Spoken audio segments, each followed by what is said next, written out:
Hey there, I'm Isabel Garcia. I'm in Canandaigua, New York at the headquarters of Mercy Flight Central, a nonprofit organization offering critical care in the air. And their reach is very far, and the services that they offer require an incredible teamwork of dedicated professionals for people during their most dire time of need. And we're getting some pretty unique access to see exactly how they do this incredible work. Mercy Flight Central, it's Josiah. Good morning, Josiah. This is Kelly from Thompson ED. Wondering if we could get a flight to Strong. Okay. Is it coming from your ED there, Kelly? It is. It is. Okay. And going to Strong ED? Strong Peds ED, actually. It's a 5-year-old. They were involved in a ATV accident. They have a head injury and a ankle. Okay. They are intubated. Okay. Do you have a weight of the patient? 18 kilograms. 18 kilograms. Okay. And you said the patient is a trauma patient and is intubated. Correct. Okay. And for safety purposes, Kelly, have you contacted any other air medical service prior to calling me? No, I have not. All right. I will check with the pilot and I'll get back to you here in a minute. All right. All right. Thank you, Kelly. Thank you. Bye-bye. Bye-bye.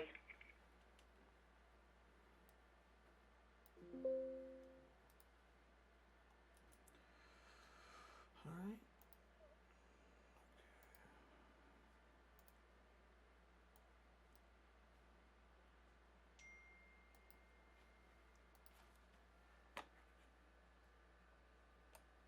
The comm center takes a call.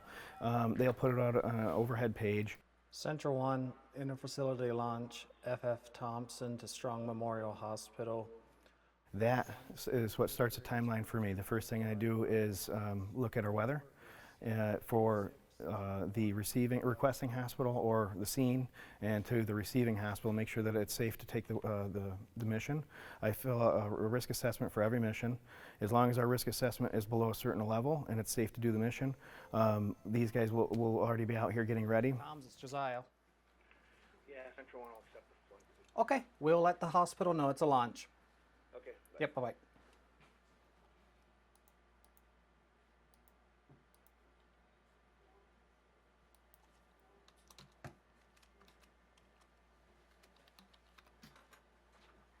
Okay, so they're gonna take it. You'll call Thompson? Okay. So they accepted it, I got it in there, they'll call Thompson. After everything safety-wise is cleared, that's when we'll accept the mission, and then pull the helicopter out, do the walk-arounds, make sure our gear's ready to go. We've got multiple checklists that we always go through, and then we're off and launched. We pull the helicopter out and go through the process to start the helicopter and get out the door.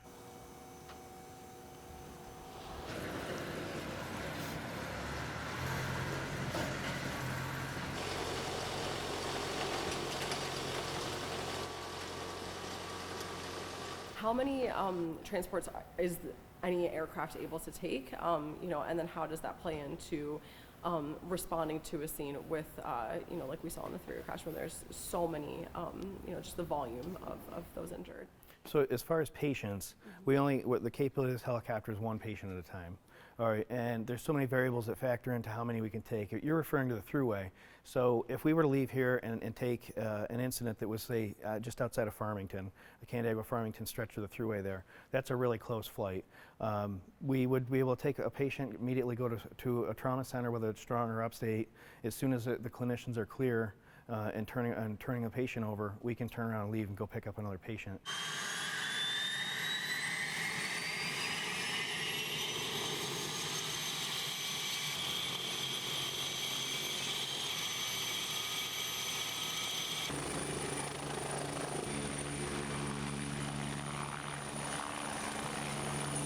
Once we do get airborne, that's kind of when we are able to get our patient information.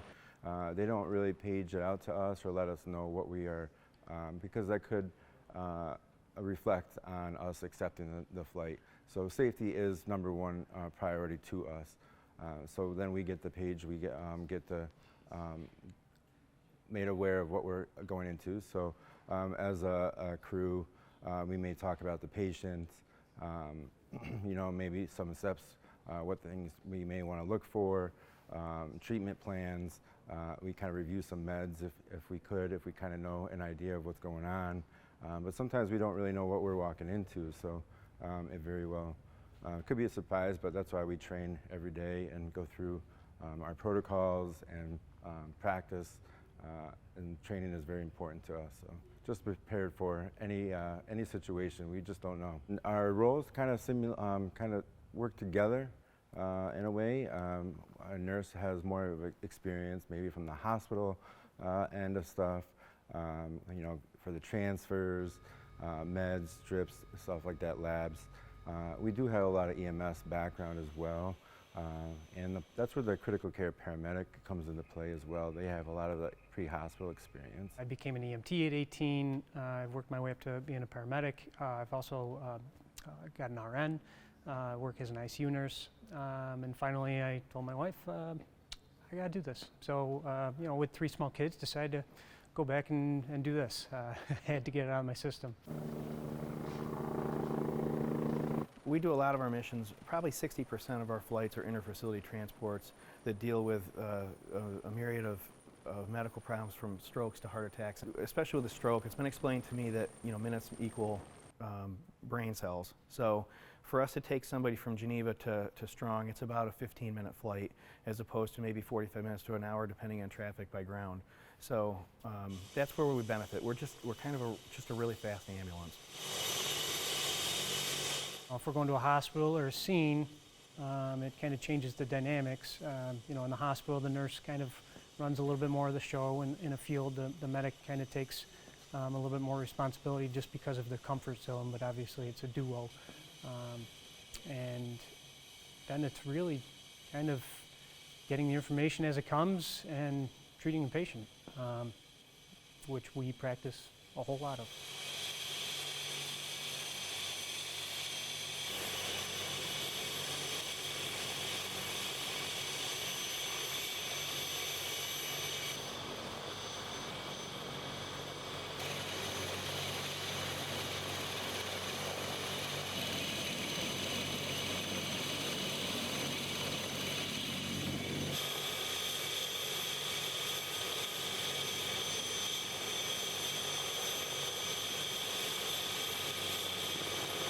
Guys in? Yeah, just give a second. Alright, am I cool to spool up? Yeah, go ahead. Alright, going to flight.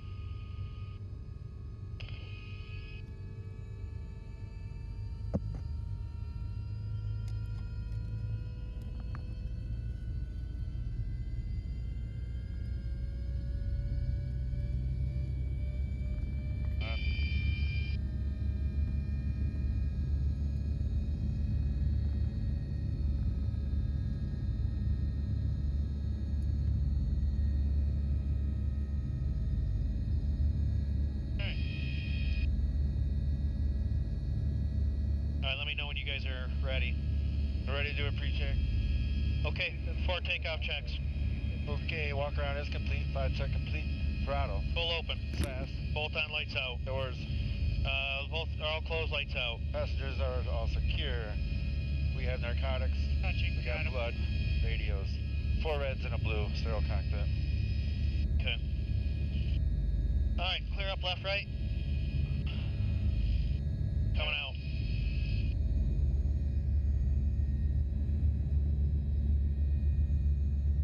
Flight controls feel normal. You have a positive rate of climb. Alright, so we got him at 20 mics, 20 kilos, so I'm gonna give him Okay, so this is let's just recap. This is a 5-year-old, 20 kilogram patient, fell about 10 feet out of a barn loft. He does have a head injury, traumatic brain injury, and grade 3 splenic lag. Central Comm, Central 1. We do have him intubated. He is adequately sedated. Tolerating the if I can ask you as well, with the whole blood, transfer or transfusion ability in the sky, I understand it's been a couple years since that's been implemented now, correct? 2021 it went through, I understand. Yeah, that sounds about right. So I guess in your experiences, and in the flights that you've done, how essential is that service, and how critical is it to? It's amazing. It's amazing. Me being new, I can tell you, given it a handful of times when the scenario presents, and I've worked in the ICUs where we'll give packed red blood cells, and you'll see some improvements, but it's, you're given multiple bags, and it's an improvement slow over time. Our whole blood is phenomenal. I mean, you'll see a change in dynamic, the hemodynamics of the patient instantaneously. It's really amazing.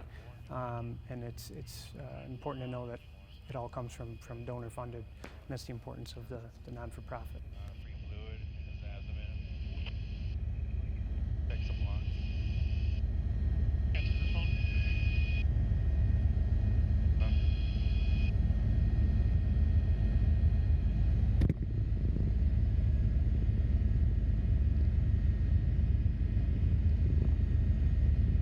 Alright, I'll check his lungs, make sure we get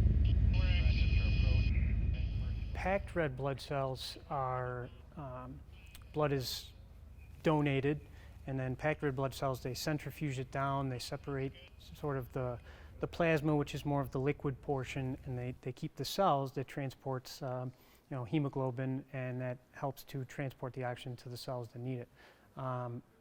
Where whole blood is everything that's taken out of a patient that donates is what we give. So it has all of the clotting factors, it has all of the hemoglobin, it has all of the essential parts to help stop bleeding and yet give that blood back. So it's really impressive to see it work. Having Mercy Flight, having whole blood, what it does, it's another tool in the toolbox for the team that is on Mercy Flight to save the life of a patient. Patients, especially those that have had significant traumatic injuries and blood loss, whole blood is really a key piece, especially if there's a significant transport time in terms of getting the person to the hospital. It allows that patient to receive blood, and that blood can be life-saving, especially if they've lost blood. The blood carries oxygen and supports all the tissues throughout the body, so being able to provide that obviously temporizes what is going on, getting the patient here to the hospital where we can start to address why is there blood loss, where is it from, what do we need to do, especially if it's internal blood loss, where the patient might go to the operating room with our trauma surgeons.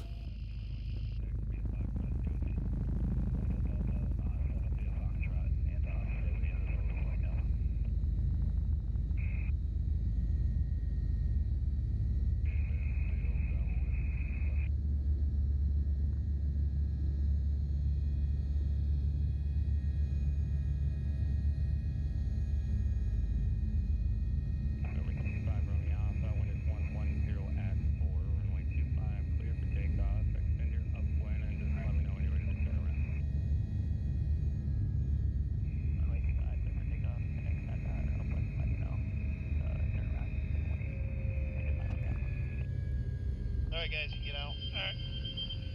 I go get a stretcher. You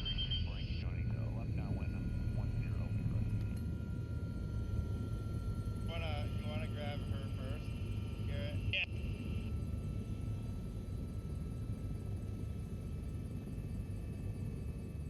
When the helicopter lands, we usually will have a team upstairs to meet them, and that patient is brought down via gurney from the elevator, from the helipad to the ground floor where the emergency department is, and then brought into usually our critical care bay or our trauma bay.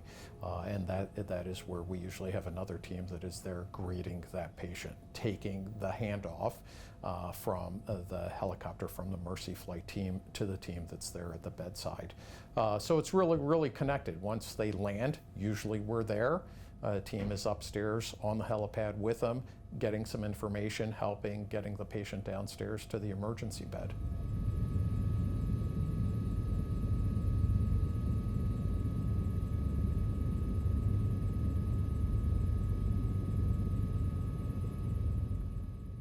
in terms of just the work that's done in transport, when a patient is arriving to Strong, how critical is it for all of the services that are rendered in the air before the patient arrives to Strong? Well, absolutely critical. I mean, we've always talked about EMS, emergency medical services, and in this case, flight services. If a life is going to be saved, it's usually going to be saved in the field.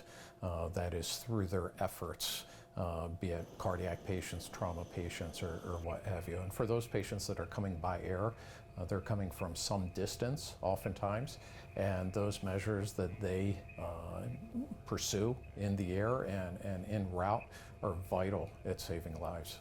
Communication is always key, and oftentimes we're alerted when Mercy Flight is en route to something. Just a heads up, hey, this is going on, be aware. And then dispatch will oftentimes let us know they're en route to you, this is what's happening, and then we will receive messaging or a call from the helicopter itself, from the medic on the helicopter, letting us know exactly what is going on, what's happening, and their approximate time of arrival. That allows us within the hospital, within the emergency department, to prepare. We have not only the emergency department, but we're connected to many other services, be they neurologic, cardiac, or trauma, that then we can activate and notify and have those teams ready. So within the hospital, it's a row of multiple different people that get involved as well, preparing for that one patient that is coming. And in the event of a mass casualty or a large crash, something of that sort, we can then activate multiple additional teams to prepare. We know our role. Our role is to get there expeditially, stabilize, and transport to definitive care. Obviously, when we get to the major trauma centers and hand off the care, we hope that they do everything that they do, which is our job is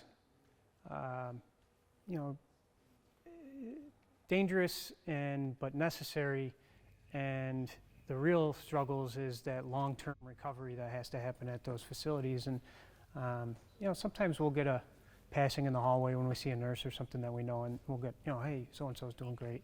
And that's helpful. But yeah, a lot of times we don't get the feedback until they come to us down the road. And that's where those videos come from.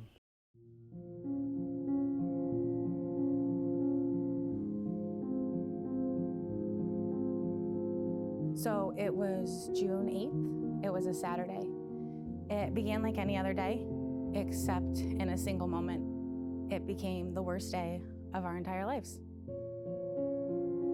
We got a 4-year-old with an amputation of a foot from a lawnmower. Are you able to fly? I was at work at the hospital. Natalie was with her dad, running errands. Afterwards, they had stopped to see me. She loved bringing donuts and coffee to my patients. It's one of her favorite parts of the weekend. I was at the elevators by the 2nd floor. My daughter came running down the hallway with her cowgirl boots on. She loved those boots. I told her I would see her later. I gave her a kiss goodbye. Towards the end of my shift, I got a call. It was my father. The panic in his voice, it stopped my heart. Your mom's got her, but her foot's gone. Her foot's gone. We're on our way to the fire station. I just froze. I panicked, trying to figure out if I needed to stay where I was because she was gonna come to me, or if I needed to get to her. At that point, I found out Mercy Flight was gonna be coming. They were gonna meet me at the baseball field behind the middle school. When I got there, she was in the back of the ambulance, just laying there. She wasn't crying, she wasn't fussing, she was just as still as could be. She was so pale. She was so hurt. When Mercy Flight arrived, it was like angels descended. They moved so quickly, but so gently, with purpose and compassion. In that moment, the most terrifying moment of my life, they gave me hope. Without them, I don't know or want to think about what would have happened. I mean, they bridged the gap between tragedy and survival.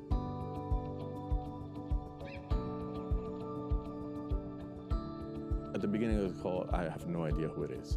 That's by design, so that you don't feel pressure, because obviously when it's someone like a child, the pressure you put on yourself is going to be higher because it's a kid, it's going to be more serious. From the area where we picked up our patient that morning to the hospital was going to be over an hour drive, and we were in the air and on the ground in about 18 minutes. That time savings is absolutely critical to helping to ensure that the patient can receive the best outcome that they possibly can. So the ground ambulance did a fantastic job prior to us getting there. They had her wounds dressed, bleeding controlled. Luckily, there was minimal bleeding. Pretty much wrapped her up in our life blanket, got out of the aircraft, and we did everything else en route to the hospital to reduce the out-of-hospital time, because we knew that she would need emergent surgery. The education and the training that we go through yearly is extremely in-depth, which leads to some great outcomes for these patients. She's an awesome little kid. She will totally be a rock star growing up. She wasn't crying. She was so stoic. She was the bravest little girl I've ever met. As a mother with 2 young kids, you have to compartmentalize and try to separate yourself from that situation, and that's a really hard challenge. When we landed on scene and we went into the ambulance, Mom was outside waiting for us. And before I even went in, I pulled her aside and told her what our game plan was, where we were going, how long the transport was going to take, and I took her number to be able to call her as soon as we got there. When we arrived at Upstate, one of the first things we did is call her, and I left my phone on speakerphone next to the bed with Natalie, and she talked to her mom through the entire trauma triage. Since the accident, she's achieved more than we could have ever imagined. Despite the trauma and the surgeries, she's found joy again. Laughing, playing, running. She's found her own sense of independence, and she's paving her own way. I mean, one of her greatest accomplishments is that she's walking. She's walking. I would tell anybody, any family, any person, that Mercy Flight is about more than emergency care. It's more than a helicopter in the sky. I mean, they're real life-saving heroes. It's about bringing families hope. It's about giving families second chances in the most scary, terrifying moments of their life. Mercy Flight's there.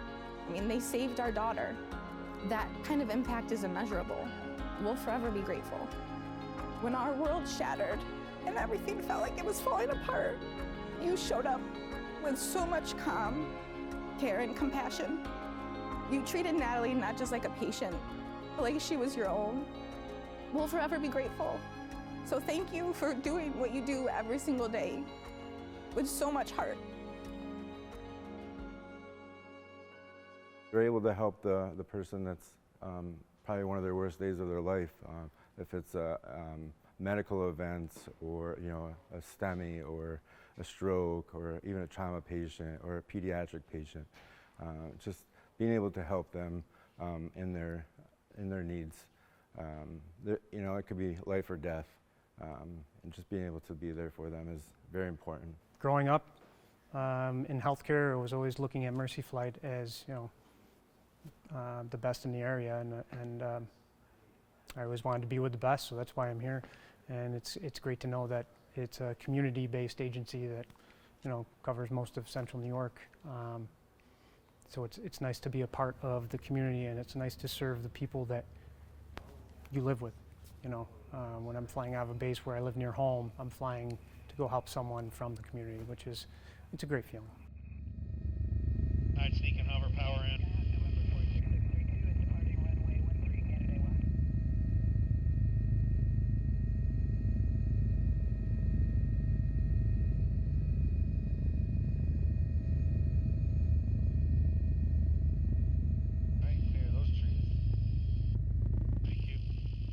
It's been a wonderful experience, just being out in the community and just being able to provide that critical care service to the community, especially in a nonprofit organization. Of course, it's very rewarding to be able to do that.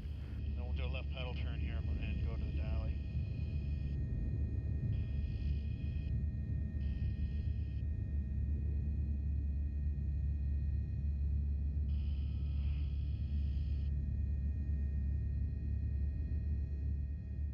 It's hard to think that the younger me was looking at people that I thought were mentors doing this, and now I'm that guy, it's hard to think. It's really cool.